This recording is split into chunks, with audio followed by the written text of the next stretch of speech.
Tuhan, ini aku utuslah, jadikanku alat bagimu, melakukan apapun perintahmu. Shalom, sahabat Kabar Baik Indonesia dimanapun berada.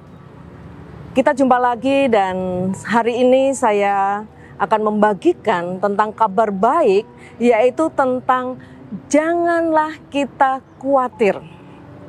Matius 6 ayat 31 sampai 33 mengatakan, sebab itu janganlah kamu khawatir dan berkata, apakah yang akan kami makan, apakah yang akan kami minum, apakah yang akan kami pakai. Semua itu dicari bangsa-bangsa yang tidak mengenal Allah. Akan tetapi Bapamu yang di surga tahu bahwa kamu memerlukannya semuanya itu. Tetapi carilah dahulu kerajaan Allah dan kebenarannya, maka semuanya itu akan ditambahkannya kepadamu.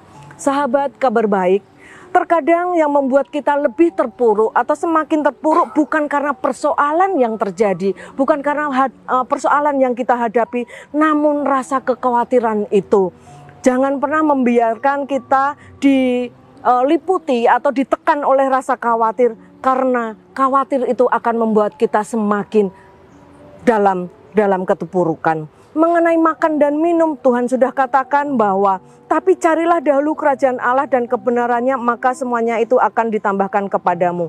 Rasa khawatir itu adalah sesuatu hal yang mengikat kita. Ketika kita sekali masuk di dalam hal kekhawatiran, itu akan mengikat kita dan itu akan membuat kita tidak bisa berpikir bahwa Tuhan ada dalam kehidupan kita.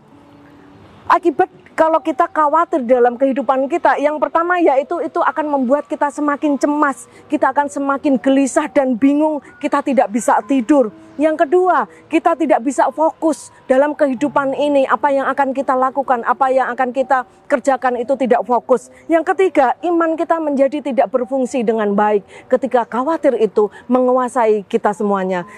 Iman tidak berfungsi dengan baik. Bagaimana caranya supaya kita tidak khawatir? Yang pertama, kita harus mempunyai mental sebagai anak Tuhan.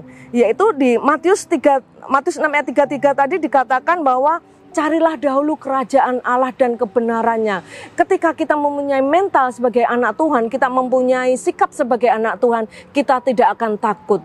Di ayat sebelumnya tadi juga sudah dijelaskan, kekhawatiran itu adalah kekhawatiran bagi orang-orang yang tidak mengenal Tuhan. Kita sendiri adalah orang yang mengenal Tuhan. Kita adalah anak-anak Tuhan. Jadi enyahkan rasa khawatir di dalam hidup kita. Yang kedua, supaya kita tidak khawatir, yang kedua kita harus menyadari bahwa khawatir itu tidak berguna. Khawatir itu tidak akan menambah satu hasta umur kita, atau khawatir itu tidak akan bisa menambah kebahagiaan kita. Tetapi khawatir itu akan memperburuk keadaan. Yang ketiga, kita harus renungkan firman Tuhan. Mazmur 1 ayat 1 sampai 3 dikatakan di sana bahwa kita harus merenungkan firman Tuhan siang dan malam, pagi, siang dan malam. Itu akan menjadi seperti pohon yang ditanam di tepi aliran sungai. Sahabatku, jadi ketika kita boleh menyadari bahwa kita sebagai anak-anak Tuhan yang mempunyai mental yang kuat dan apapun Tuhan sudah sediakan. Yang kedua, kita sadar bahwa khawatir itu tidak berguna dalam kehidupan kita. Dan ketika tetap merenungkan firman Tuhan, kita tidak akan dikuasai oleh rasa khawatir. Karena rasa khawatir akan membuat kita bingung, rasa khawatir akan membuat kita gelisah. Dan tadi saya katakan juga bahwa itu tidak akan bisa fokus di dalam kehidupan sahabat-sahabat Kabar Baik. Jadi ketika kita bisa mengetahui bahwa kita adalah anak Tuhan, enyahkan rasa khawatir itu dari kehidupan sahabat Kabar Baik dimanapun berada. Salam, Tuhan memberkati. Tak takut, nyatakan